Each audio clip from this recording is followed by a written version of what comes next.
اگر ای انسان اگر آرد 200 تومان شود، قسم به خدا من پروا ندارم زمانی که الله خودش رزاق اعلام کردگی است. من رزق رسان هستم گفتن الله خودش رزاق اعلام کرده است. 500 سوم که شود پروا ندارم، الله میرساند. آتر خدا غیرت بگیرد. امین مثل رابعه عدویه نمیشوی. رابعه عدویه را گوش کنید قصه‌ش.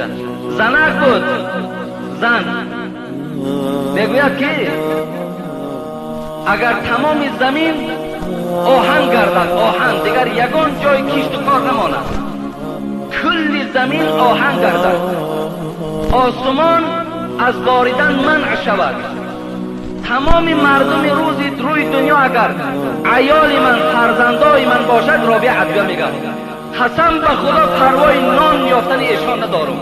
زمانی که خدا خودش رزاق